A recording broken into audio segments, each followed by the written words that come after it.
नमस्कार दोस्तों, मेरा नाम है आदित्य मिश्रा और आप देख रहे हैं ऑल अबाउट सोशियोलॉजी।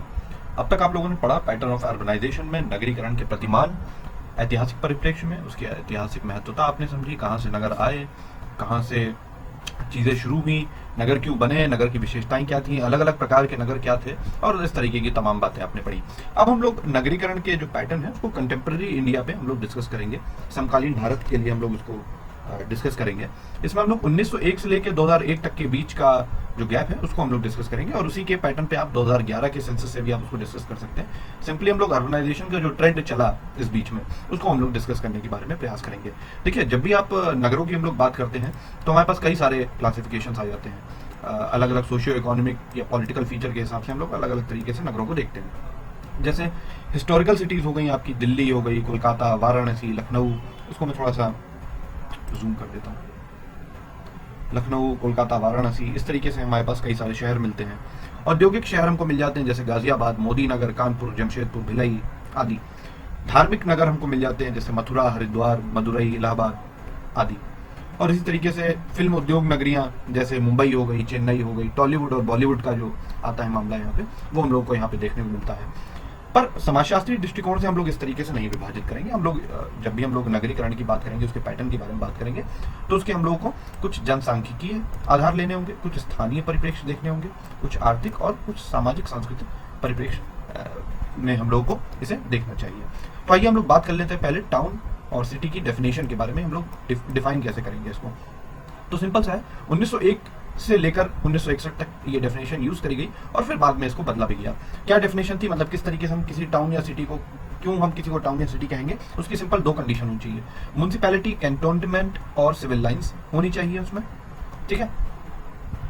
दूसरी चीज, उसमें घरों का एक संकुल हो, कलेक्शन ऑफ हाउसेज हो। कलेक्शन ऑफ हाउसेज की यहाँ पे बात हुई है, कलेक्शन ऑफ हाउसेज हो जिसमें 5,000 से कम लोग ना रहते हो, मतलब एक ऐसा हिस्सा जिसमें 5,000 से कम लोग ना रहते हो, ज्यादा रहते हो, और जिसको सुप्रिटेंडेंट ऑफ सेंसस ने, ये सबसे इंपॉर्टेंट पॉइंट है, सुप्रिटेंडेंट ऑफ सेंसस ने जिसे शहर करार दिया हो, शहर डिसाइड किया हो कि हाँ हम इसे शहर मानेंगे। ऐसा भी नहीं है कि बहुत सारे लोग मिल जाए और बोलने लग जाए कि हाँ हम शहर हैं, हम शहर हैं, और फिर उस शहर का किसी को कुछ बना दिया जाए, किसी को कुछ बना दिया, ऐसे नहीं काम चलेगा। तो 5,000 से ज्यादा लोग हों, कुछ घरों का संकुल हो, और सुप्रिटेंडेंट ऑफ सेंसस से उसको मान्यता मिली हो कि हाँ हम इसको शहर कह सकते हैं, ठीक है। जब हम इस क्राइटेरिया के बारे में बात करते हैं तो एक मेजर बात आती है कि इसको एडमिनिस्ट्रेटिव सेटअप यानी कि प्रशासनिक तौर से जब हम नगर मानेंगे तब हम इसे नगर कहेंगे। और साइज के मामले में यानी कि उसके आकार के मामले में, आकार बड़ा होगा तो वो शहर है, बहुत छोटा आकार है तो वो शहर नहीं बन सकता। बहुत छोटे से मतलब है कि पॉपुलेशन और बहुत सारी और भी चीजें उसमें नहीं पाई जाएंगी।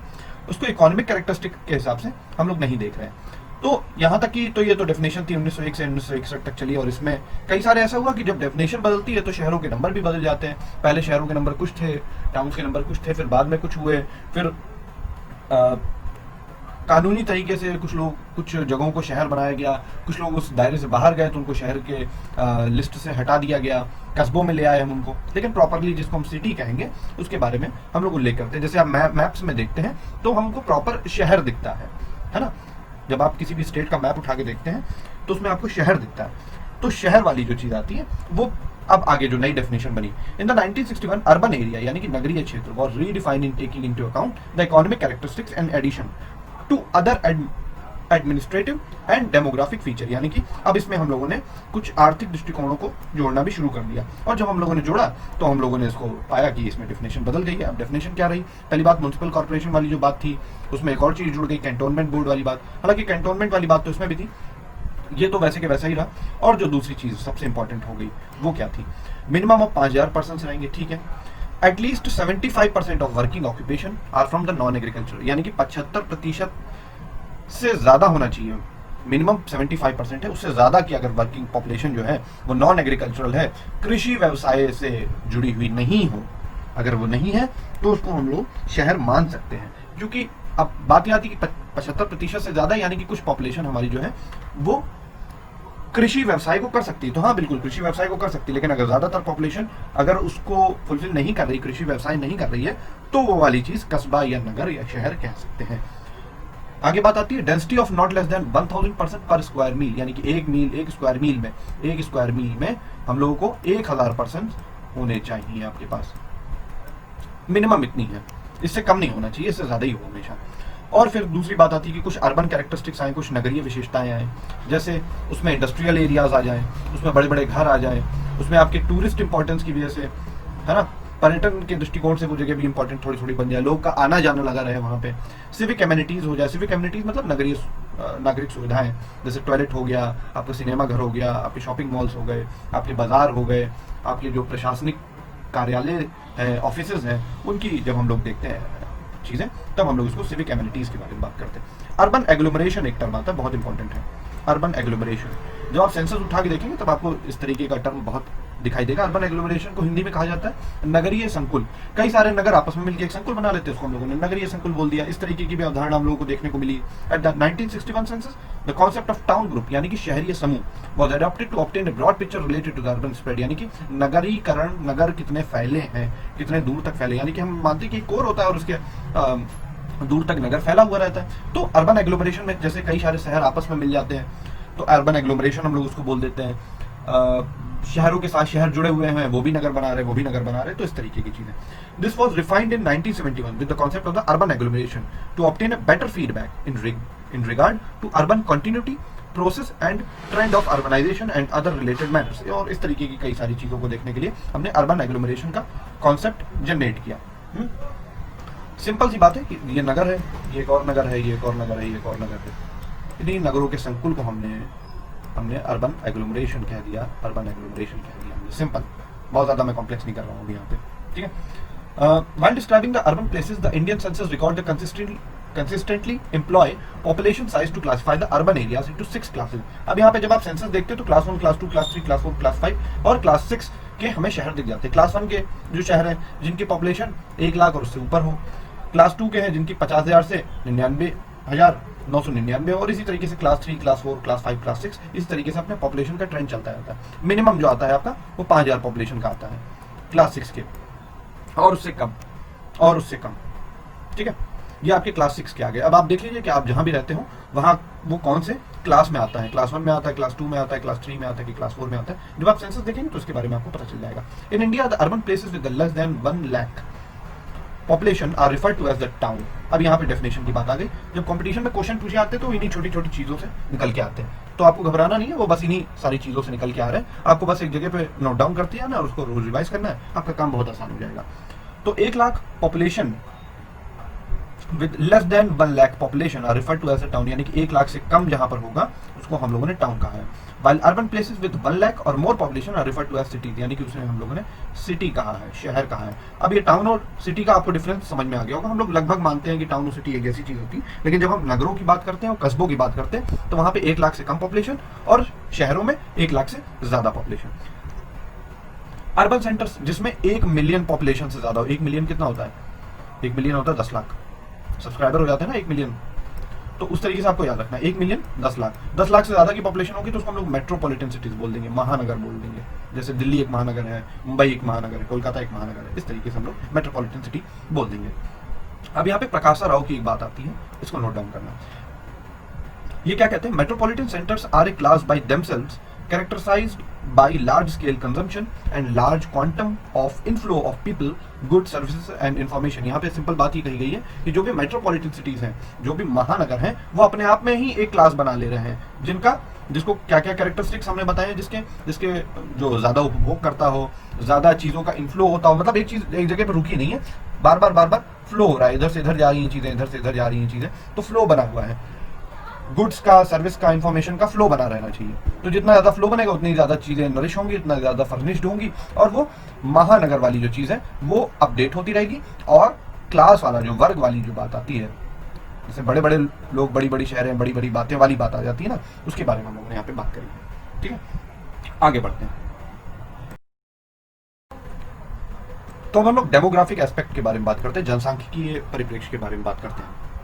जनसांख्यिकीय परिप्रेक्ष्य हम लोगों ने जैसे बताया कि 1901 से लेके हम लोग 2001 तक के बारे में बात करेंगे, थोड़ा थोड़ा टूटा हम लोग बात करेंगे। लेकिन इसके मुख्य चीज ये है कि आपको बस ये देखना है कि पैटर्न कहाँ से कहाँ जा रहा है, बस सिंपल आपको ये याद रखना है, आपको बहुत ज्यादा पॉइंट्स नहीं याद रखने।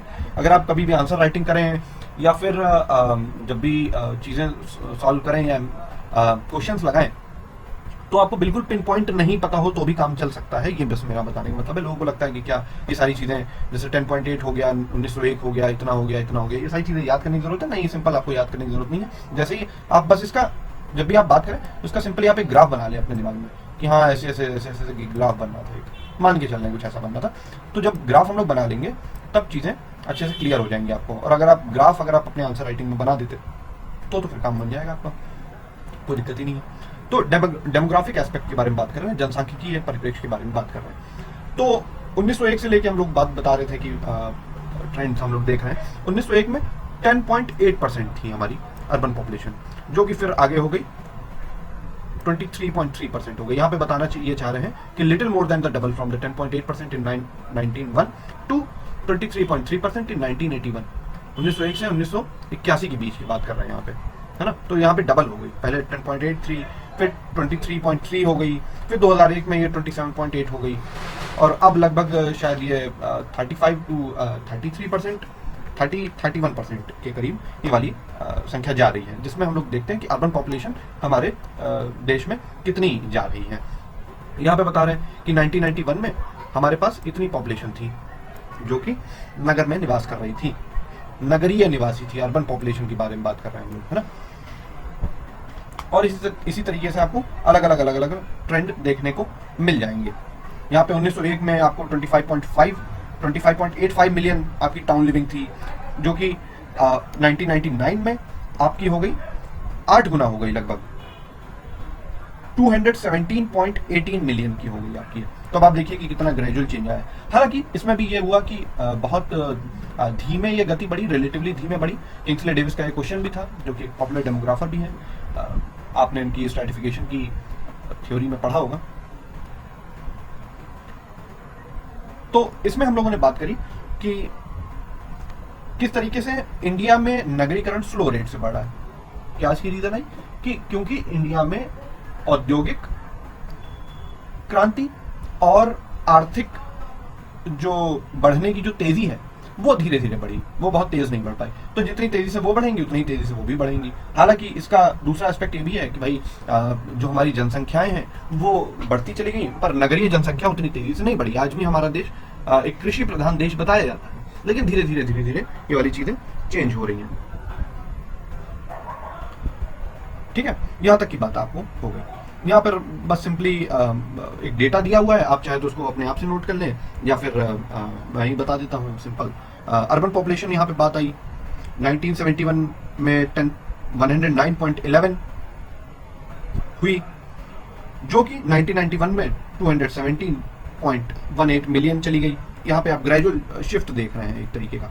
तो आप देखेंगे कि हाँ बढ़ता चला गया, यहाँ पे कोई दिक्कत वाली बात नहीं है ऐसी।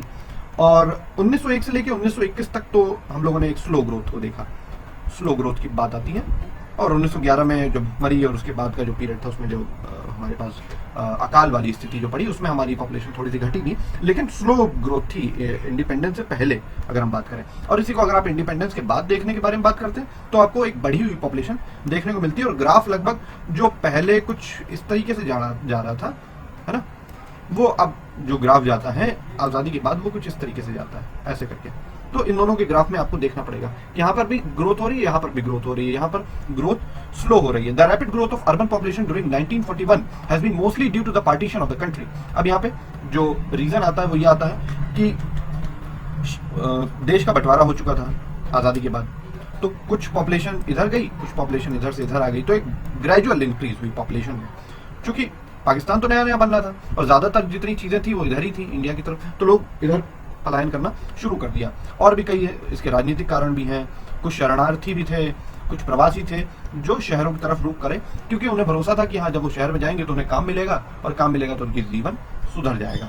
और इस तरीके से कई सारी और भी चीजें हुई जिससे पॉपुलेशन जो है वो एक अर्बन पॉपुलेशन की अगर हम बात करें तो वो तेजी से बढ़ जाता है। यहाँ पे आपसे एक क्वेश्चन पूछ सकता है कहीं भी कि बताइए कि अर्बन पॉपुलेशन का ट्रेंड पहले स्लो था फिर बाद में तेजी से क्यों बढ़ा, ऐसा क्या हो गया था, है ना। और भी बहुत सारी चीजें थी। पहले हम लोग पॉपुलेशन कंट्रोल नहीं करते थे, अपने आप कंट्रोल में रहती थी, भुखमरी होती थी, लोग वैसे ही मर जाते थे। आप देखते थे लोग एक साथ कई सारे बच्चे पैदा कर रहे हैं, उसमें से भी कई सारे बच्चे मर जा रहे हैं। लेकिन फिर हम लोगों ने अपनी चिकित्सा पद्धति को भी सुधारा और बहुत सारी और भी चीज़ें हुई, जिससे पॉपुलेशन बढ़ने का एक जो बेसिक फैक्टर हमें जो मिलता है वो हमारे पास बढ़ता चला गया। प्लस हमारे पास फर्टाइल भूमि भी थी, जैसे हमारे पास इतनी सारी नदियाँ हैं, उपजाऊ मिट्टी है, खाने की बात आती है तो खाने की ऐसी कमी नहीं है। लेकिन अब पॉपुलेशन बढ़ जाती है तो कहीं ना कहीं उनको रहने के लिए भी जगह चाहिए, और फिर किसान के साथ भी और बहुत सारी समस्याएं हैं, जिस वजह से अन्न जो है वो और ज़्यादा महंगा हो जाता है। भुखमरी की कंडीशन अभी भी हमारे देश में है, लेकिन उससे हम लोग काफ़ी आगे आ चुके हैं।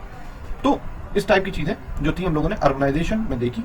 This indicate that the tempo of urbanisation in India slowed down since 1981, यानी कि 1981 के बाद से थोड़ा सा अर्बनाइजेशन का ट्रेंड जो है वो स्लो हुआ। वो और उसके इकोनॉमिक कारण है, वो हम लोग कभी इकोनॉमिक कारण हम लोग डिस्कस करेंगे तो वो हम लोग पढ़ेंगे। इस पैराग्राफ को आप लोग खुद पढ़ लीजिए और इसके आप लोग शॉर्ट नोट्स बना सकते हैं, क्योंकि कहीं से भी एक क्वेश्चन उठ के आ सकता है कि इसमें कब था, इसमें कब था। इसका सिंपल आपको तरीका मैं बता दे रहा हूँ। सिंपल आपको क्या करना है, 2011 का सेंसस उठाना है और उससे आपको चीज़ें, जब भी आप सेंसस की पढ़ाई करें तो बुक्स में भी दिया होता है, लेकिन एक जो मानक रहता है, एक जो ट्रस्टफुल रहता है, उसको हम लोग सेंसस से ही देखते हैं। ठीक है, अब आगे आते हैं, क्षेत्रीय पैटर्न की हम लोग बात करते हैं। क्षेत्रीय पैटर्न के बारे में बात करते हैं हम लोग, स्पेशियल पैटर्न के बारे में हम लोग बात करते हैं। तो जब हम लोग स्पेशल पैटर्न के बारे में बात करते हैं, दीज डिस्पैरिटीज, कई सारी डिस्पैरिटीज आने लग गई, यानी कि अलग अलग विभिन्नताएं आने लग गई। कुछ जगहों पे अलग तरीके के नगर थे, कुछ जगहों पे अलग तरीके के नगर थे। तो हम लोगों ने कहा कि थोड़ा सा इसको समझा जाए कि क्या है। तो यहाँ पे हम लोगों ने अर्बन एरियाज की जो बात करी थी, नगरीय क्षेत्रों की जो हम लोगों ने बात करी थी सेंसस में, पीछे जो हम लोगों ने बात करी थी, उसको हम लोगों ने दो कॉन्सेप्ट में तोड़ने की कोशिश करी। इसमें नाम आया ओवर अर्बनाइजेशन, अति नगरीकरण का, और सब अर्बनाइजेशन का, उपनगरीकरण का। ठीक है, देखते हैं इसको क्या है। ओवर अर्बनाइजेशन की हम लोगों ने बात करी, अति नगरीकरण की हम लोगों ने बात करी। तो अति नगरीकरण की हम लोग बात करते हैं तो उसमें नगरीय सुविधाएं होनी चाहिए, जैसे स्कूलिंग होनी चाहिए, हॉस्पिटल्स होनी चाहिए, इस तरीके की चीजें, इसको नगरीय सुविधाओं में हम लोग देखते हैं। अति नगरीकरण में हम लोग बात करते हैं। लेकिन अति नगरीकरण हम लोग किस चीज को कह रहे हैं, जब बात ये होती है कि एक सीमित लोगों के लिए ही वहां पर जगह है, उसके पास संसाधन है। Beyond certain optimum capacities, it becomes difficult for the town administration to provide facilities for the increasing population, यानी कि बढ़ती हुई जनसंख्या के लिए जो वहाँ का प्रशासन होता है उसके पास कोई भी जवाब नहीं होता है। शहर अपनी क्षमता से ज्यादा की कैपेसिटी रखने लग जाता है, जैसे मुंबई हो गया, कोलकाता हो गया, इस तरीके के जो शहर हैं, इनको हम लोगों ने अति नगरीकरण के कॉन्सेप्ट में डाला है। Which have been urban population growth beyond their capacities to manage। अब यहाँ पे जो सिंपल एक लाइन में जो बात आती है, growth beyond their capacities to manage, यानी कि उनकी क्षमता से ज्यादा ग्रोथ होने लग गई, यानी कि अब एक समय से ज्यादा हर एक को हम हर चीज प्रोवाइड नहीं करवा पाएंगे। तो ये वाली चीज हो गई हमारी ओवर अर्बनाइजेशन, यानी कि ज्यादा ही वहां पे नगरीकरण हो गया। एक नगरीकरण की एक प्रोसेस होती है, जब ज्यादा नगरीकरण हो जाता है तो ज्यादा लोग हो जाते हैं। इसी की तरीके से आप देखते हैं कि मुंबई में आपको जो स्लम एरिया दिखता है, धारावी, वो आपको देखने को मिल जाता है ओवर अर्बनाइजेशन का। इसी तरीके से देखेंगे जो ज्यादा नगरीकरण जहाँ पे ज्यादा हुआ है वहां पे इस तरीके के स्लम एरियाज भी आपको देखने को मिल जाएंगे। स्लम डॉग मिलेनियर मूवी पूरी इसी पर बनी हुई है। तो इस तरीके से आपको ओवर अर्बनाइजेशन में ये मेन चीज है, growth beyond their capacities to manage. अब देखिए, जब भी आप पैराग्राफ पढ़ते हैं, बुक पढ़ते हैं, तो इस तरीके के पॉइंट को आपको नोट करना आना चाहिए, क्योंकि इन्हीं पॉइंट से आपका क्वेश्चन निकल के आ जाता है और इन्हीं तरीके के पॉइंट से आपका कॉन्सेप्ट भी डेवलप होता है। कोई पूछ लेता है कि ओवर अर्बनाइजेशन क्या होता है, तो आप सिंपली बता दीजिए कि जब जरूरत से ज्यादा, उनकी कैपेसिटी से ज्यादा जब पॉपुलेशन बढ़ जाती है, जब शहर ज्यादा नगरीकरण कर लेता है, अर्बनाइज्ड हो जाता है, तब हम लोग उसको ओवर अर्बनाइजेशन कहते हैं। सब अर्बनाइजेशन की बात करते हैं हम लोग उपनगरीकरण में। तो सबसे पहले हम लोग देख लेते हैं कि इसमें दिल्ली का नाम आ रहा है, तो दिल्ली कैसे अलग है मुंबई और कोलकाता से, आइए देखते हैं। उपनगरीकरण की बारे में बात करते हैं। इसमें जब लोग ज्यादा भरने लग जाए, उसमें भी लोग ज्यादा भरने लग जाते हैं, पर बात ये होती है कि उसकी ओरिजिनल पॉपुलेशन ही इतनी ज्यादा बढ़ने लग जाती है। When towns get overcrowded by population, it may result in suburbanization, closely related to the over-urbanization, यानी कि अति नगरीकरण से थोड़ा सा मिलता जुलता ऐसा कॉन्सेप्ट है। Where urbanization trend is taking place around it। अब यहाँ पे बात आती है कि जब दिल्ली को हम लोग अर्बनाइजेशन की कैटेगरी में डाल रहे हैं, उपनगरीकरण की कैटेगरी में डाल रहे हैं, सिंपल पहली बात तुमने यहाँ पे देखा, growth beyond their capacity to manage, और यहाँ पे बात आई कि ओवर क्राउडेड पॉपुलेशन जब हो जाएगी, ये एक मेन डिफरेंस है, जब जनसंख्या बढ़ने लग जाएगी। ज्यादातर जो दिल्ली में जनसंख्या है वो बाहरी जनसंख्या है, आपको पता भी होगा। तो दिल्ली की हम लोगों ने बात करी जो कि उपनगरीकरण में आ रहा है। उपनगरीकरण के कुछ कैरेक्टरिस्टिक्स हैं, उनको भी हम लोग देख लेते हैं कि हम लोग कब कब किन चीजों को उपनगरीकरण की श्रेणी में डालेंगे। A sharp increase in the urban uses of land, तीव्र गति से भूमि का नगरीय उपयोग, यानी कि अर्बन यूज मतलब नॉन एग्रीकल्चरल जो यूज होता है उसको हम लोग अर्बन यूजेस कह देते हैं। जैसे शॉप खुल गई, परचून की दुकान खुल गई, आपके जो टीचिंग सेंटर्स हो गए वो खुल गए, कुछ छुटपुट चीजें बेचने वाले या सर्विसेज वाली या क्लिनिक्स हो गए, इस तरीके की जो चीजें हो गई वो जब खुलने लग जाते हैं तो एक शार्प इंक्रीज होना चाहिए। यानी कि ग्राफ जो है, जब हम लोग ग्राफ बनाए इसकी अर्बनाइजेशन का, तो सीधा ऐसे बनना चाहिए, शार्प इंक्रीज हो सीधा ऊपर। Inclusion of surrounding areas of town with in its municipal limits, inclusion of surrounding areas यानी कि नगर के आसपास के इलाकों का समावेशन होना चाहिए उसकी अपनी नगरीय सीमा में, नगरीय सीमा। तीसरा जो आ जाता है intensive communication of all types, इसका मतलब आसपास के क्षेत्रों से तीव्र संचार होते रहना। ऐसा नहीं है कि अपने में ही है, कुछ आगे पीछे का पता ही नहीं है, कौन बाहर है कौन अंदर है, कुछ पता नहीं है। आना जाना लगा रहना चाहिए। दिल्ली में आप देखते हैं आना जाना लगा रहता है, हर चीज जो भी होती है दिल्ली में ही हो रही है, कोई दिक्कत नहीं है। तो कम्युनिकेशन जो स्प्रेड है आपका वो काफी इंटेंस होना चाहिए। अगर इंटेंस नहीं है तो फिर उसको हम लोग सब अर्बनाइजेशन की कैटेगरी में नहीं रखेंगे। तो तीन चीजें हो गई, तेजी से जंप करें उसका अर्बनाइजेशन पैटर्न। अब जब भी आप आंसर लिखेंगे, देखिए कैसे 150 शब्दों में, कैसे 250 शब्दों में आंसर लिखा जाता है। ये तीन चीजें अगर आप लिख देते हैं अपने आंसर में, ठीक है, तो एग्जामिनर इंप्रेस हो जाता है, आप वो समझ जाता है कि हाँ भैया इनको नॉलेज है। फिर आप बड़ी बड़ी बातें लिखते रह जाइए, उससे कोई मतलब नहीं होता। ये तीन चीजें अगर प्रोफेसर देखता है तो वो खुश हो जाएगा। आप बस ये समझ के चलिए और आपको इसी तरीके से तैयार करना है। अब आप कहेंगे कि क्या इसका रट्टा मारना है? नहीं, बिल्कुल नहीं। आप इसके नोट्स बनाइए और सिंपली आप इसको रिवाइज करते रहिए, ताकि इस टाइप की जो शॉर्ट टर्म लैंग्वेज होती है, अब जैसे आप कहेंगे कि हाँ एक लाइन में आपने बोला कि हाँ उस जमीन का उपयोग खेती बाड़ी के लिए नहीं होता, और उसकी जगह हम लोग के पास सिंपल एक टर्म है urban uses of land, simple. तो अब ये तो अर्बन यूजेस ऑफ लैंड हो गया, नॉन एग्रीकल्चरल हो गया। तो इस टाइप के जो छोटे छोटे शब्द हैं, जो अनेक शब्दों के लिए एक शब्द हमारा जो बनता है, उसका जब आप यूज करेंगे तो आप पाएंगे कि अपने आंसर को आप छोटा, क्रिस्प और जो पिन पॉइंट वाली जो बात आती है वो आप लिख पा रहे हैं। जब भी आप इस तरीके के एग्जाम्स की तैयारी करें जहाँ पे रिटन में सोशियोलॉजी पूछी आती हो, वरना तो MCQ में ही है, ठीक है। अलग अलग डायरेक्शंस में स्पेटियल डिस्पैरिटीज की हम लोग बात करते हैं। Growth of town and cities, शहरों का जो प्रसार है उसके बारे में हम लोग बात कर लेते हैं। तो 1901 से 1961 तक की एक परिभाषा चली जो कि 1961 के बाद बदल गई, जैसे कि अभी हम लोगों ने पीछे देखा था।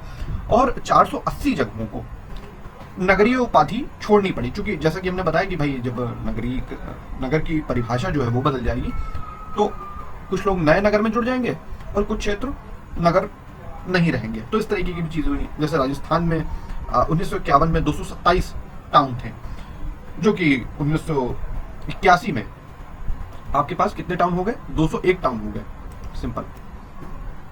ऑल इंडिया लेवल पे अगर आप बात देखें तो 4229 में से 93 ऐसे शहर थे जिनकी नगरीय उपाधि छीन ली गई। ये 1981 की बात है। और इसी तरीके से 103 शहर ऐसे हुए जिनको मर्ज किया गया कई सारे और टाउन के साथ 1981 से 1991 के बीच में, जो कि वैधानिक तरीके से उसको हम लोगों ने ऐड किया। ये टर्म आता है स्टैट्यूटरी नोटिफिकेशंस। और with the concern of the state, union territory और एडमिनिस्ट्रेटिव ड्यूरिंग 1981 टू 1991, इस तरीके से हम लोगों ने नए टाउन्स का आगमन देखा। As many as 856 new towns were added to the urban frame in the 1991, यानी कि इस समय भी आप देखेंगे कि हाँ कई सारे टाउन हम लोगों ने लिस्ट में और ऐड कर लिए। अब अगर ज्यादा नगर अवर्गीकृत हुए तो उसमें सबसे पहला नाम आता है पंजाब का, जिसमें 21 नगर अवर्गीकृत हुए। Town declassified were from the states of Punjab, that is 21, Karnataka 19, Andhra Pradesh 13 और मध्य प्रदेश में जिसमें सबसे ज्यादा टाउन ऐड किए गए दैट इज 91। बाद में ये कट के छत्तीसगढ़ इसका बन गया एक हिस्सा, जिसमें फिर से जब आप 2011 का सेंसस देखेंगे तो फिर से उसमें सबसे ज्यादा जो स्टैट्यूटरी टाउन्स जोड़े गए दैट इज 93। इसी का ही था, शहर बढ़े और फिर हम लोगों ने एक नया राज्य पाया। आर्थिक परिप्रेक्ष्य की अगर हम लोग बात करें, इकोनॉमिक डायमेंशन की अगर हम लोग बात करें तो इसमें आता है जैसे जैसे आप देखते हैं कि जैसे जैसे नगरीकरण बढ़ता जाता है वैसे वैसे इकोनॉमिक या उसकी आर्थिक स्थिति भी धीरे धीरे सुधरती जाती है। चीजों को ज्यादा कंज्यूम करने लग जाते हैं, ज्यादा पैसे चाहिए होते हैं हर चीज के लिए और कम खर्चे में काम नहीं चलता, उस हिसाब से आय भी आपकी बढ़ जाती है।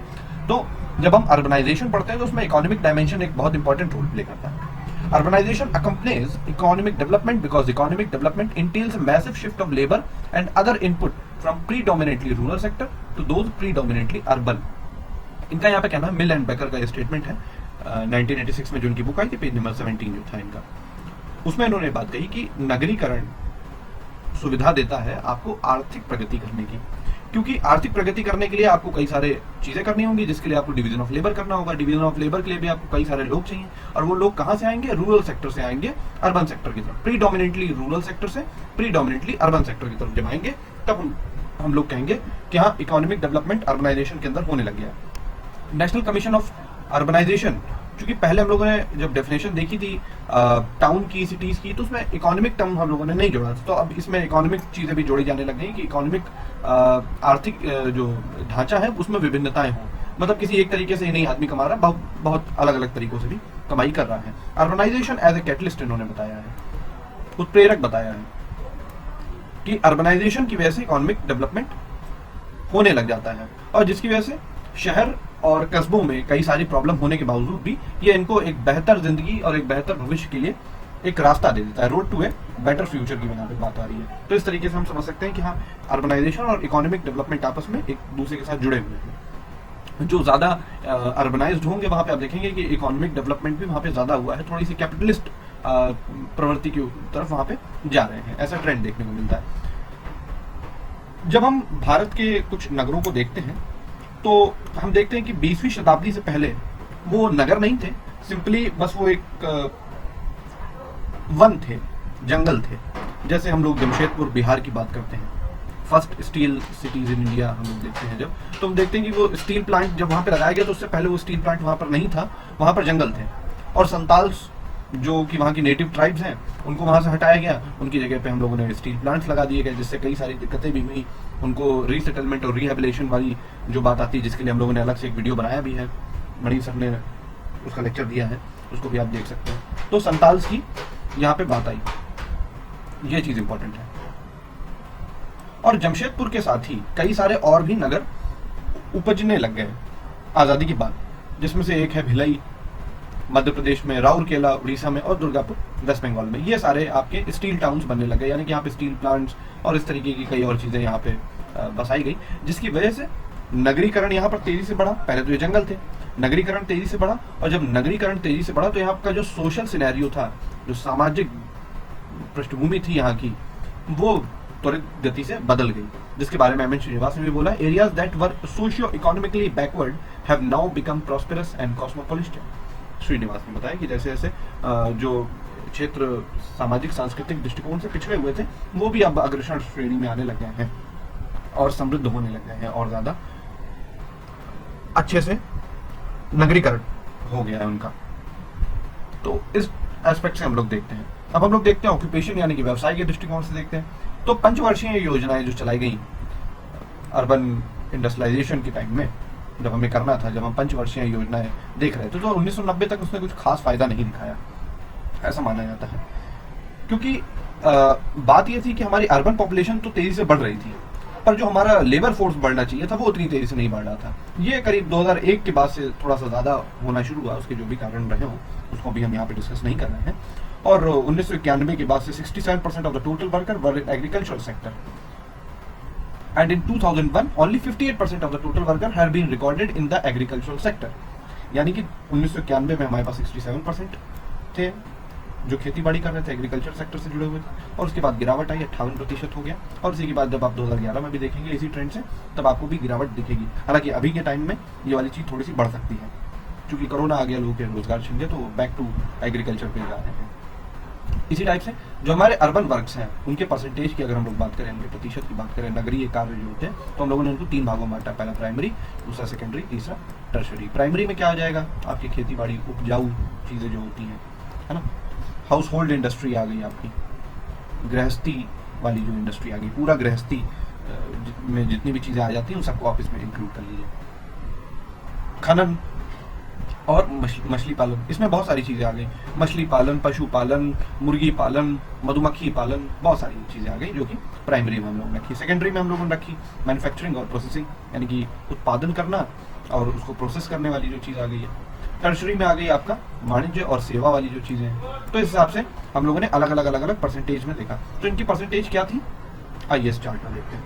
प्राइमरी की जो परसेंटेज थी वो मेल की थी हमारे पास 9% और फीमेल की भागीदारी थी उसमें 24%। यहाँ पे हम लोग देखते हैं कि 1993 से 1994 में प्राइमरी का जो परसेंटेज था, यानी कि अर्बन वर्कर्स की जो परसेंटेज थी वो प्राइमरी में 16.8 थी और सेकेंडरी में 31 थी और टर्शरी में 52.1 थी। अब आप देखिए ये कॉमर्स और सर्विस वाली जो चीज़ें और ये वाली थोड़ी सी और मेहनत करने वाली जो चीज़ें हैं प्राइमरी वाली, और ये टर्शरी में आ गई, यानी कि बैठने वाले जो काम है, ऑफिस वाले जो काम है, सेवा वाले जो काम है, वो आप उसमें आपको दिख रही है 52% की भागीदारी। और जो प्राइमरी वाला काम था जिसमें कल्टीवेशन था, हाउस होल्ड इंडस्ट्री थी, माइनिंग थी, यानी कि थोड़ा सा मैनुअल जॉब्स हो गई जो हाथ से करने वाली हो गई, उसमें आपको 16.8 की परसेंटेज की भागीदारी दिख रही है। तो कभी भी आप इन आंकड़ों को अपने तरीके से यूज कर सकते हैं, ठीक है।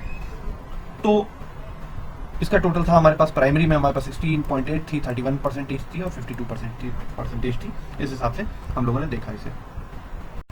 प्रवास की बात अगर हम करें, अगर माइग्रेशन की अगर हम बात करते हैं, तो अर्बन कमीशन ऑफ इंडिया ने बताया रूरल अर्बन माइग्रेशन के लिए यहाँ पे कि एक वाइटल इंपॉर्टेंस प्ले करता है डेवलपमेंट ऑफ रूरल एरियाज के लिए, not for the urban areas. यहाँ पे अर्बन एरिया की बात नहीं कही। इन्होंने बताया कि ग्रामीण क्षेत्रों के विकास के लिए ये जरूरी है कि कुछ पॉपुलेशन गांव से उठ के शहर में जाए, कुछ माइग्रेशन हो, वहां पे काम करे।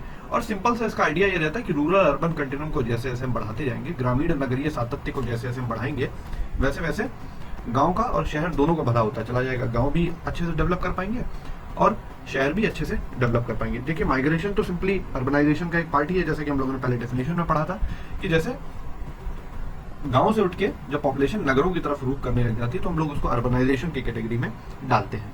The commission again point out that beside releasing the surplus labour from the rural areas for the landless labour, यानी कि इनके लिए शहर की तरफ माइग्रेट करना, हरिजन और आदिवासियों के लिए शहरों की तरफ प्रवास करना एक फायदेमंद सौदा साबित होता है, क्योंकि ये जो शहर की जो पद्धति है, शहर का जो स्ट्रक्चर होता है, वो इनको कहीं ना कहीं फायदा करता है। और कहीं ना कहीं जो संविधान में इनके लिए जो बातें कही गई हैं कि समानता का अधिकार है, सबको इक्वल राइट्स मिलेंगे, इक्वल अपॉर्चुनिटीज मिलेंगी, कोई भेदभाव नहीं होगा, आप जितना काम करेंगे उतना पैसा आपको दिया जाएगा, मतलब आपके श्रम का उचित मूल्य दिया जाएगा, उस तरीके के कई सारे फायदे यहाँ पर देखने को मिल जाते हैं। तो कहीं ना कहीं नगरीकरण इन लोगों के लिए एक फायदेमंद सौदा साबित हो जाता है। अब आगे आते हैं, यहाँ पे बात हो रही है कि 1930 के बाद से of the total migrants in urban areas 20% person are displaced from Pakistan. अब यहाँ पे बात बता रहे हैं कि भारत में 1930 में जो नगर बने उनमें जो माइग्रेशन, मतलब जो लोग थे उसकी पॉपुलेशन को अगर हम स्प्लिट करें तो उसमें 20% से ज्यादा लोग तो पाकिस्तान से आए हुए थे, डिस्प्लेस किए गए थे, वहां से छोड़े हुए थे, पाकिस्तान से डिस्प्लेस किए हुए थे, पाकिस्तान से छोड़े गए हैं वहां से, या भाग के आ गए, या कोई और दिक्कत हुई। 51% रूरल एरिया से आ रहे हैं उसी स्टेट के। अब आप देख रहे हैं कि माइग्रेशन किस हद तक का जा रहा है यहाँ पे, मतलब ओरिजिनल पॉपुलेशन वहां पर वैसी ही नहीं है जो वहां पे जन्मी हो और जिनकी 7-8 पुश्तें वहीं पर रहती हैं। ये माइग्रेटेड पॉपुलेशन है जो अर्बनिज्म को, अर्बनाइजेशन को और नगर को स्थापित करती है। तो कभी भी आप ओरिजिनल पॉपुलेशन वहां पे नहीं देखेंगे, वो कहीं ना कहीं से बताते हैं ना कि वो बाहर से आई हुई है, हमारे बाप दादा यहाँ रहते थे, तो इस तरीके की चीजें। 2.5% from the rural areas of the other states, यानी कि अन्य राज्यों से 2.5% आबादी तो हमारी अन्य राज्यों से आई हुई थी। An important feature of the immigrant stream in urban areas is predominantly male character. Male character की अधिकता थी इस अर्बन स्ट्रीम में। ये जो नगरों की तरफ जो फ्लो हुआ पॉपुलेशन का, उसमें मेल कैरेक्टर डोमिनेंट था। आगे बढ़ते हैं। Due to the increase of the unemployment in rural areas, surplus rural labor force get pushed to urban centers with the hope of getting employment. जैसे जैसे गांव में गरीबी बढ़ती गई, बेरोजगारी बढ़ती गई, चूंकि नगरीकरण आ रहा है, चीजें अब उस तरीके से नहीं हो रही है जैसे पहले हो रही थी, तो इसका एक इम्पैक्ट दिखता है कि गांव में अब उतने मौके नहीं है, अब आपको शहरों की तरफ रुख करना होगा, और इस आशा के साथ कि वहां पे अच्छा रोजगार मिलेगा। आप देखते होंगे ज्यादातर लोग बोलते हैं ना, हम शहर जा रहे हैं कमाने, हम शहर जा रहे हैं कमाने, और इसी आस में कि वहां पे कुछ एक अच्छा काम मिल जाएगा, और ये पुल फैक्टर की तरह काम करता है, रूरल पॉपुलेशन को अर्बन पॉपुलेशन में लाता है। मतलब अर्बन की तरफ से पुल है और गांव की तरफ से पुश है। उसमें आपको ग्लैमरस जॉब मिल जाती है, एक अच्छी चकाचौंध भरी जॉब मिल गई। कहाँ काम करते हैं भैया? मॉल में काम करते हैं, मॉल में क्या है, लाइटिंग है, अच्छे गाने बज रहे हैं, लोग अच्छे अच्छे आ रहे हैं। गुड हाउसिंग यानी कि अच्छे घर में रह रहे हैं, पहले कच्चे घर में रहता था, कम से कम पक्के घर में रह रहा है। स्वास्थ्य की सुविधाएं हैं, है ना, सरकारी अस्पताल आपको मिल जाएगा जल्दी से। शिक्षा की सुविधाएं हैं, अच्छे अच्छे आपको एजुकेशन इंस्टीट्यूट्स मिल जाएंगे। कम्युनिकेशन की फैसिलिटी है, तुरंत यहाँ से वहाँ चले गए, तुरंत वहाँ से यहाँ आ गए, इनसे भी मिल लिए, उनसे भी मिल लिए, एक ही पार्टी करी और तुरंत तुरंत हमने सबसे कम्युनिकेट कर लिया। तो इस टाइप की जो चीज़ें हैं वो रूरल पॉपुलेशन को थोड़ा सा अर्बन पॉपुलेशन की तरफ शिफ्ट कर देती हैं। Industrialisation should not be taken as a prerequisite for urbanisation. अब यहाँ पे इंपॉर्टेंट बात यह है कि नगरीकरण का ये मतलब नहीं है कि उसमें औद्योगिकरण भी हो, मतलब है तो अच्छी बात है, लेकिन कोई नेसेसरी नहीं है। Should not be taken as a prerequisite, यानी कि कोई जरूरी चीज नहीं है। बिना औद्योगिकरण के भी, यानी कि बिना उद्योग वहां पर हुए भी उसको नगरीकरण में वो विकास कर सकता है, डिफरेंट अलग चीजें करके। As the process of migration from the village start when a relative saturation point is reached in the field of agriculture, यानी कि एग्रीकल्चर की फील्ड में जाने से पहले एक सैचुरेशन पॉइंट आ जाता है, यानी कि एक पीक पे आदमी पहुंच जाता है।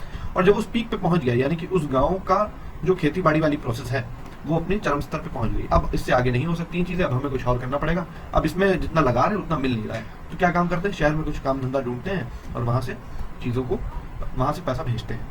तो बोलते हैं ना, शहर से पैसा भेज दो, शहर से पैसा भेज दो, जैसे पुरानी मूवीज में आपने देखा होगा, ठीक वैसे ही ये काम कर रहा है। This is a result of imbalance land man ratio in the country side, यानी कि ये लैंड मैन रेशियो का इम्बैलेंस जो बनता है, यानी कि किसी आदमी के पास कुछ ज्यादा जमीन है, किसी के पास कुछ कम जमीन है, कुछ जमीन छोड़ा है, कुछ जमीन पा गए, हड़प ली, इस तरीके की चीजें भी इन्हीं माइग्रेशन के रिजल्ट के रूप में दिखती है आपको, इसी प्रवास के प्रभाव के रूप में दिखती है।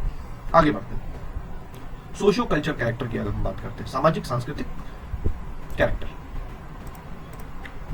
Towns and cities of India have achieved heterogeneous character. Heterogeneous माने विषमांगी, homogeneous माने समांगी, यानी कि सब एक जैसे, heterogeneous माने अलग अलग है। In the terms of the ethnicity, निर्जातीयता के संदर्भ में अगर हम बात करें, जाति के संदर्भ में बात करें, प्रजाति के संदर्भ में बात करें, वर्ग के संदर्भ में बात करें, या फिर संस्कृति के संदर्भ में बात करें, आपको अलग अलग चीजें दिखती हैं। एक ही शहर में कोई यहाँ से आया है, कोई वहां से आया है, किसी की निर्जातीयता ये है, किसी की जाति ये है, कोई किस नस्ल का है, कोई किस नस्ल का है, सब लोग एक साथ रहते हैं। हालांकि इसमें भी थोड़ी सी कॉम्प्लेक्शंस हैं जिसको हम आगे समझ रहे हैं। सारे के सारे लोग को एग्जिस्टेड करते हैं, सैलेड पॉट की तरह, सैलेड प्लेट की तरह। हमने कॉन्सेप्ट बताया था मल्टीकल्चरलिज्म और कल्चरल प्लूरलिज्म का, वीडियो पड़ी हुई है टर्म ऑफ द डे में, आप जाके उसमें देख सकते हैं। तो उसमें हमने कॉन्सेप्ट बताया था मेल्टिंग पॉट का और सैलेड प्लेट का concept. Studies show that the various ethnic or the caste group have adjusted themselves with each other in the city. They have also tried to maintain their traditional identity. यहाँ से बात पता चलती है कि शहरों में, जो भारतीय शहर हैं, उसमें भी अलग अलग संस्कृति के लोग, अलग अलग जाति के लोग, उनकी जो ओरिजिनल आइडेंटिटी है उसको भी वो लोग बना के रखते हैं।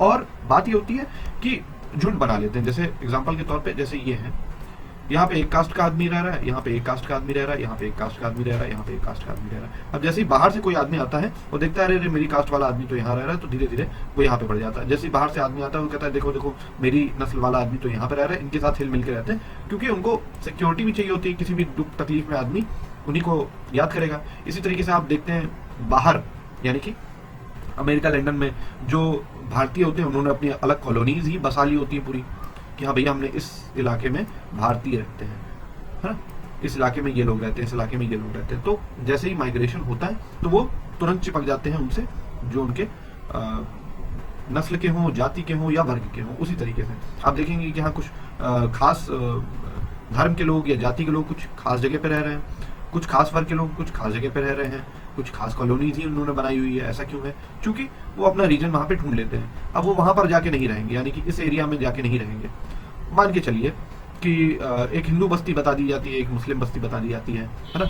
तो अब जब नया हिंदू आएगा तो वो सोचेगा यार कि हम चलो हिंदू बस्ती में रहें, नया मुसलमान बाहर से आएगा तो वो सोचेगा हम मुस्लिम बस्ती में रहें। इस टाइप से सोशल सिक्योरिटी वाला मामला आता है, उसको हम लोगों को सोशियोलॉजिकल संदर्भ में देखने की जरूरत है। एनके बोस का यहाँ पे स्टेटमेंट आता है, points out that the migrants tend to cluster around people with whom they have linguistic, local, regional, caste and ethnic ties। यानी कि जो प्रवासी होते हैं वो अपने आप को दूसरों से चिपका लेते हैं। किससे चिपका लेते हैं? जिनके साथ उनकी भाषा मैच करती हो, जिनके साथ उनकी लोकेलिटी मैच करती हो। भैया कौन गांव से हो? हम फला गांव से। अच्छा तुम भी फला गांव से हो, ठीक है, आज हम लोग यहीं पे रहते हैं, कोई दिक्कत नहीं है। क्षेत्रीय, जातीय या फिर कुछ उनके निर्जातीय जो बंद बनते हैं, उनसे वो लोग आपस में रहने लग जाते हैं। जगन्नाथ और हालदर बताते हैं जो पेमेंट ड्वेलर्स होते हैं, पेमेंट ड्वेलर्स कुछ नहीं होते, जो झुग्गी झोपड़ी सड़क के किनारे या कहीं मलिन बस्तियां इस टाइप से बना लेते हैं, उनको पेमेंट ड्वेलर्स कहते हैं। कलकत्ता में उन्होंने ये स्टडी करी और बताया कि kinship and caste group for the socializing and transmitting or receiving information from the villages.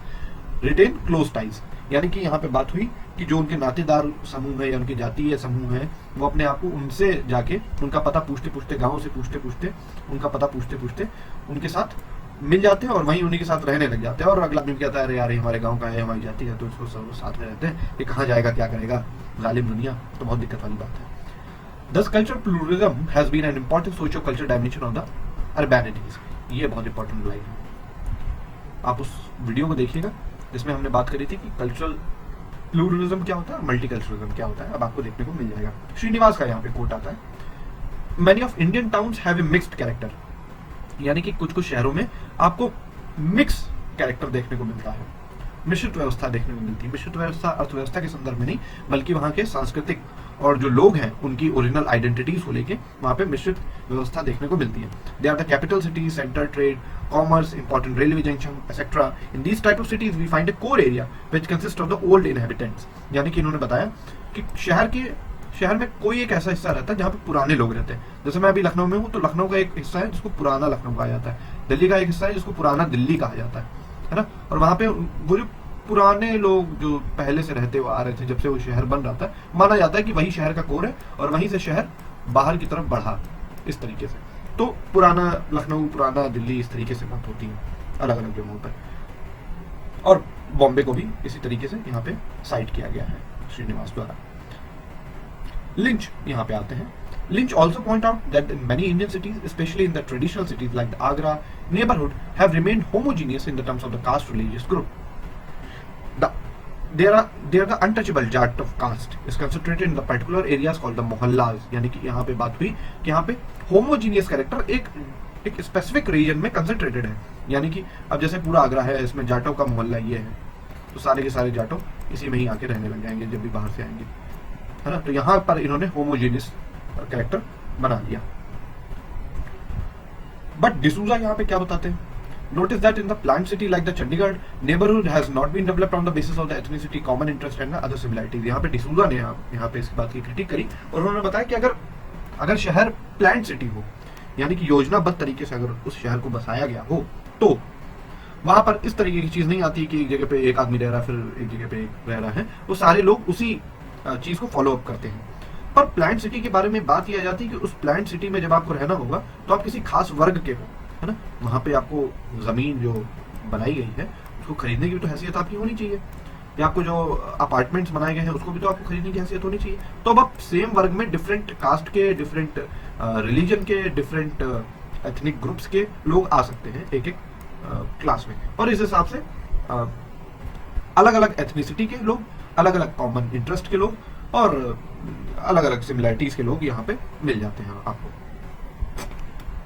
और नेबरहुड आपका जो होता है, यानी कि जो पड़ोस आपकी बात कर रहे हैं, उसमें ऐसा नहीं होता कि हमारा पड़ोसी भी यही है, हम एक ही तरीके की कम्युनिटी में रह रहे हैं, ऐसा नहीं होता है। जैसे आपने तारक मेहता का उल्टा चश्मा देखा होगा, और उसमें अलग अलग कम्युनिटी, अलग अलग एथनिक ग्रुप के परिवार वहां पे रह रहे होते हैं। कोई बंगाली होता है, कोई पंजाबी होता है, तो पूरा एक इंडिया का जो बताया जाता है ना, मिले सुर मेरा तुम्हारा वाली जो बात आ जाती है, वो उस तरीके से वहां पे देखने को मिल जाती है।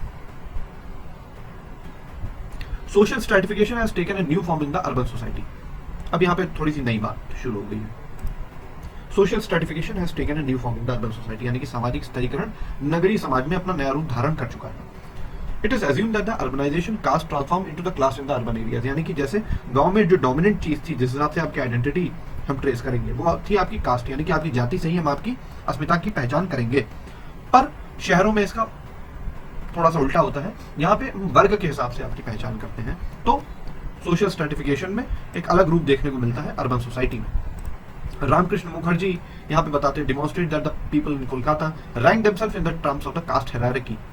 Stratification has also taken place on the basis of the occupational category, यानी कि कास्ट के हिसाब से भी अपने आप को ऊंचा दिखाते हैं और अपने ऑक्यूपेशनल कैटेगरीज के हिसाब से भी ऊंचा दिखाते हैं। उदाहरण के लिए हेरोल्ड गोल्ड ने 1965 में रिक्शा वाला की स्टडी करी थी लखनऊ में। ये बहुत इंपॉर्टेंट है, आप इसको नोट डाउन कर लीजिएगा। Belonging to several religion and caste group exhibit uniformity in the pattern of interaction attitudes in respect to their common occupation, यानी कि अब जो रिक्शा वाला है वो अलग अलग धर्म के हैं, अलग अलग जाति के हैं, पर आपस में वो एक तरीके से इंटरेक्शन करते हैं।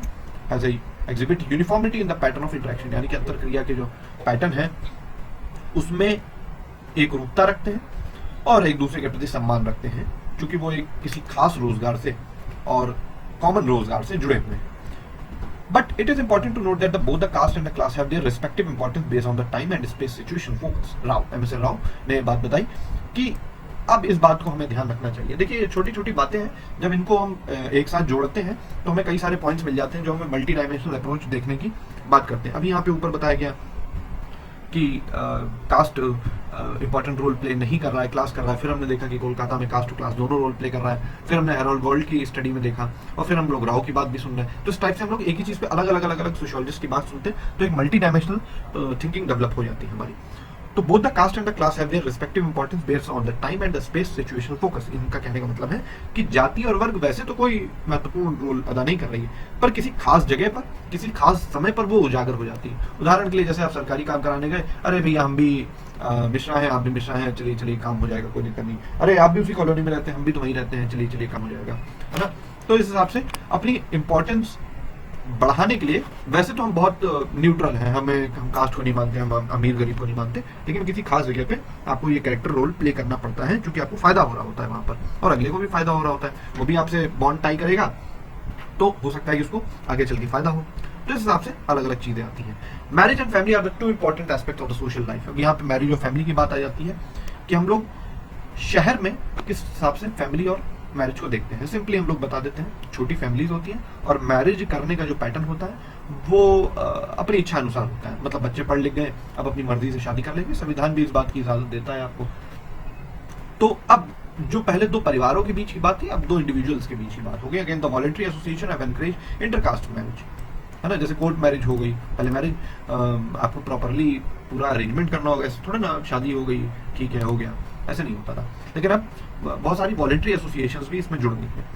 तो शादी वाली जो चीज थी और परिवार बनाने वाली जो चीज है, वो जब आप शहरों का पैटर्न आप देखेंगे, उसको हम लोग अगले वीडियो में डिस्कस करेंगे, social structure of urban society में.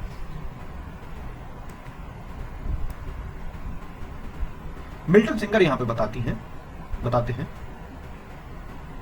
कि the intellectual ritualistic approaches to God are being discarded in favor of the devotional approach. यानी कि अब जो गॉड वाला जो एक इमेज बनती थी कि हमें इस भगवान की पूजा करनी है, इस भगवान की पूजा करनी, उनका ये वाली चीज थोड़ी सी डिस्कार्ड कर गई है, थोड़ी सी पीछे चली गई है, और इसको हम लोग डिवोशनल अप्रोच में देखते हैं. डिवोशनल अप्रोच मतलब जैसे आप देखते हैं कि बहुत सारे गुरुज आने लग गए हैं, स्पिरिचुअल गुरुज जिनको हम लोग कहते हैं, है ना. अध्यात्म की तरफ बढ़ो, है ना. ये माला जप लेना, ये वाली चीजें कर देना, इनसे नहीं, अपने सेल्फ को जानो, अपने आप को और ज्यादा कॉन्शियस बनाओ, है ना. इस टाइप की डिवोशनल अप्रोचेस में थोड़ी सी चीजें बढ़ जाती है, which is more catholic and suited to urban condition. Madras city की यहाँ पे बात हुई है. Technological innovation like the microphone, cinema, automobile etcetera are used to promoting religious activities. यानी कि धार्मिक गतिविधियों को बढ़ाने के लिए, शहरों में धार्मिक गतिविधियों को बढ़ाने के लिए इस प्रकार की चीजों का यूज किया जाने लग गया. जब आपको याद होगा कि पहले कैसेट्स आती थी, टी सीरीज जो बनाता था वो कैसेट्स बनाता था, भक्ति की कैसेट्स बना रहे हैं, माँ दुर्गा की कैसेट्स बना रहे हैं, माता वैष्णो देवी की बना रहे हैं, बजरंग बली की बना रहे हैं, इस हिसाब से कैसेट्स बनाते थे. अब तो उनका काम थोड़ा सा डिफरेंट हो गया, लेकिन ये सारी चीजें शहरों में धार्मिकता को प्रमोट करने के लिए एक लाभप्रद माध्यम साबित होती है. Religious activities are not on the decline in the metropolitan city of the Madras, but are being modernized. यानी कि हम ये तो नहीं कह सकते कि शहरों में पूरी तरीके से धार्मिक गतिविधियां अपने डिक्लाइन पे चली गई है, यानी कि खत्म हो रही हैं, पर उसने थोड़ी सी शक्ल बदल ली है, वो थोड़ी सी मॉडर्नाइज्ड हो गई है. जब भी आप अपना आंसर लिखेंगे तो आपको ये चीज जरूर मेंशन करनी होगी कि नहीं, ऐसा नहीं हुआ है कि पूरी तरीके से खत्म हो गई है, पर उसने थोड़ा सा अपने आप को चीजें जो है वो चेंज कर ली है. इसी हिसाब से कोरोना में बताया जाता था कि अब हमने मंदिर अब हम नहीं जा सकते, अब हम मस्जिद नहीं जा सकते, अब हम क्या करते हैं, अब हम डायरेक्टली अपने तरीके से, जो हमारा तरीका है अपने ईश्वर से जुड़ने का, अपने जो इष्ट देव है उनसे जुड़ने का जो हमारा तरीका है, अब हम उसको पालन करेंगे. अब हम पुजारी के, मौलवी के चक्कर में नहीं है, क्योंकि अब हम मस्जिद नहीं जा रहे तो हमें वो सारी चीजें फॉलो अप नहीं करनी है, मंदिर नहीं जा रहे तो वो सारी चीजें फॉलो अप नहीं करनी है. तो इस हिसाब से भी चीजें देखने को मिल रही है. Problem concerning the current process of urbanisation, यानी कि नगरीकरण से जो दिक्कतें उत्पन्न हुई, जो समस्याएं उत्पन्न हुई, उनके बारे में हम लोग बात करते हैं यहाँ पे. तो नगरीकरण की वजह से कई सारी दिक्कतें आती हैं जिनको हम लोग देखते हैं. सबसे पहली बात तो यह होती है कि स्लम का जो भी झोपड़ियाँ होती हैं, जो मलिन बस्तियाँ होती हैं, उनका बढ़ाव होने लग जाता है, वो बढ़ने लग जाती है। Slum population accounts for the substantial share of the urban population in all types of the cities in India. Even a planned city like Chandigarh have not escaped slums. यानी कि कोई भी शहर हो उसमें स्लम हो ऐसा हो ही नहीं सकता, ना हो ऐसा हो ही नहीं सकता। चंडीगढ़ जैसे प्लान्ड सिटी में भी हम लोग स्लम्स को देखते हैं। अगर हम लोग स्लम के परसेंटेज के बारे में बात करें तो कोलकाता, मुंबई, चेन्नई में, कोलकाता में 32% उनकी आबादी स्लम में रहती है, मुंबई में 25% और चेन्नई में 24%। आप एक बड़ा अमाउंट देखते हैं कि वो लोग स्लम में रह रहे हैं, यानी कि उनकी लाइफस्टाइल कैसी है आप समझ सकते हैं। बहुत ज़्यादा कम घर हो उनके पास, ओवर क्राउडेड हो, एक ही घर में 4-4, 5-5, 6-6 लोग एक ही कमरे में, बल्कि बिजली की समस्या हो सकती है उनके साथ, हवा पानी की समस्या हो सकती है, साफ सफाई की समस्या हो सकती है, रोड नहीं होती है। जब आप धारावी के अंदर का वीडियो देखते हैं, उनकी जो चौल होती है उनका वीडियो देखते हैं, या आपके घर के कहीं आसपास मलिन बस्तियां हो, तो अगर आप उनका रुख कर सकें तो आप देखेंगे कि वहाँ पर रहने का मतलब बहुत ड्रास्टिक कंडीशन में वहाँ पर रहा जाता है। बिल्कुल भी आसानी नहीं है वहाँ पर रहना। पानी की समस्या है, रोड नहीं है, और बहुत सारी अन्य समस्याएं भी हो जाती हैं वहाँ पे। कई तरीके की बीमारियां भी उत्पन्न हो जाती हैं। व्यक्ति स्वयं में डिमोरलाइज हो सकता है कि वो क्या करेगा, आगे क्या नहीं करेगा, आगे क्या होगा, पीछे क्या होगा, कुछ नहीं पता है। गरीबी और ज़्यादा बढ़ती चली जाती है। अपराध, बाल अपराध, किशोर अपराध, इस तरीके से कई सारी चीज़ें यहाँ पे बढ़ती चली जाती हैं। सट्टेबाजी वाली जो चीज़ आती है आप देखते हैं, हालांकि ये जो हाई क्लास लोग हैं वो भी ये करते हैं, लेकिन आपको जो बिल्कुल विजिबल दिख जाता है कि हाँ ये लोग गैम्बलिंग कर रहे हैं, सट्टेबाजी कर रहे हैं, ताश के पत्ते कहीं भी खेलना शुरू कर दिए उन लोगों ने, और इस हिसाब से गरीबी भी बढ़ती चली जाती है। तो एक विजिबल आपको इमेज देखने को मिल जाती है। ठीक इस तरीके से जैसे यहाँ पे इंडस्ट्रीज हैं और यहाँ पे झोपड़ी बनी हुई है छोटी सी, और यहाँ पे व्यक्ति भीख मांग रहा है, देखिए उसके आसपास मक्खियाँ उड़ रही हैं। ये व्यक्ति पढ़ने जाता है या क्या काम करने जाता है, अपने लिए इसे खाना ढूंढ रहा है। ये लड़की तो पर्टिकुलरली खा भी रही है और उसी जगह कुत्ता भी खा रहा है। मतलब आप ये समझ सकते हैं कि बिल्कुल वर्स्ट कंडीशन जो आप सोच सकते हैं समझने में, उसमें ये लोग रह रहे होते हैं। और ये सीधी सी बात है कि अर्बनाइजेशन बढ़ा, नगरीकरण बढ़े, तो उसकी वजह से जो जो चीज़ें उत्पन्न हुई उनमें एक ये भी शक्ल आपको देखने को मिलती है, जो कि शिकागो स्कूल है उसमें इन्हीं बातों पे अध्ययन पर जोर दिया जाता है। अर्बन प्रॉब्लम्स पर, नगरीय समस्याओं पर वहां पर जोर दिया जाता है। घरों की कमी, एक ही घर में कई सारे लोग रह रहे हैं, और ये वाली दिक्कत वहां पर ज्यादा होती है जहाँ पे 10 लाख से ज्यादा की पॉपुलेशन हो जाए। बड़े बड़े शहरों में आपने देखा होगा, आप भी जिस शहर में रह रहे हो वहां पर भी आप देखते हैं।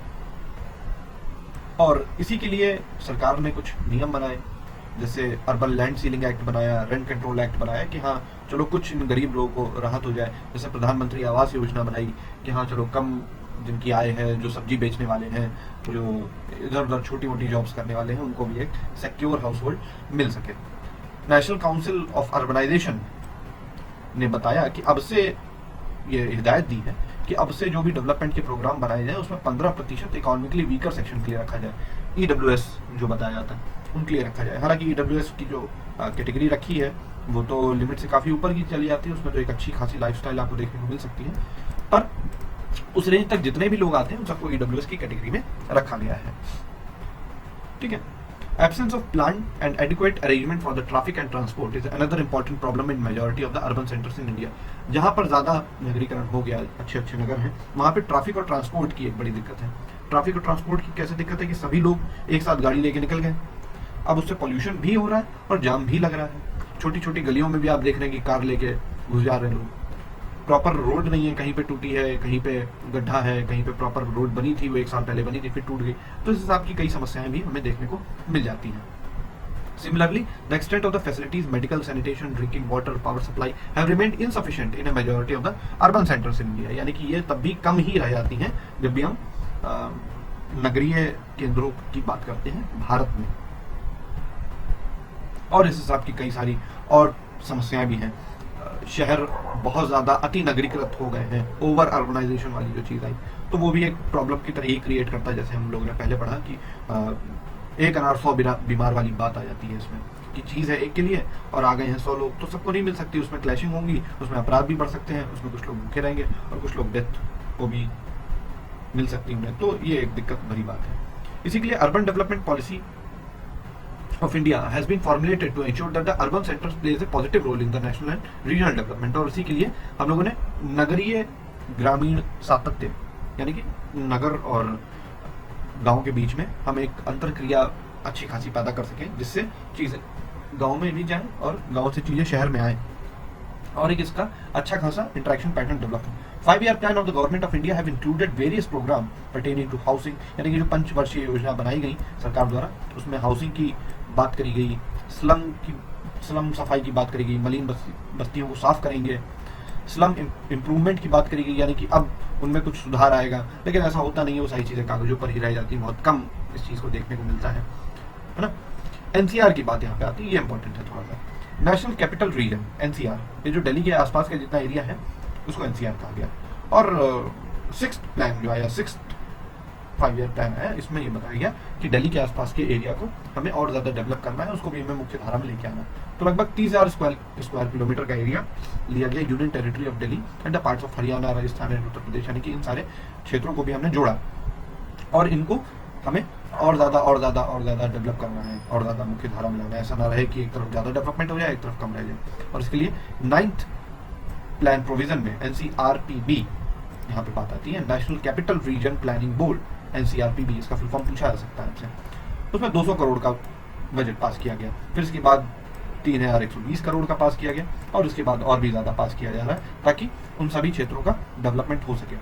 रोड का, ब्रिज का, वाटर सप्लाई का, सीवेज का, डिस्पोजल फैसिलिटीज़ का, मतलब कूड़ा कहाँ फेंकेंगे, इस तरीके की चीज़ें। अब इसके बाद आते हैं नगरीकरण के प्रभाव ग्रामीण क्षेत्रों पर।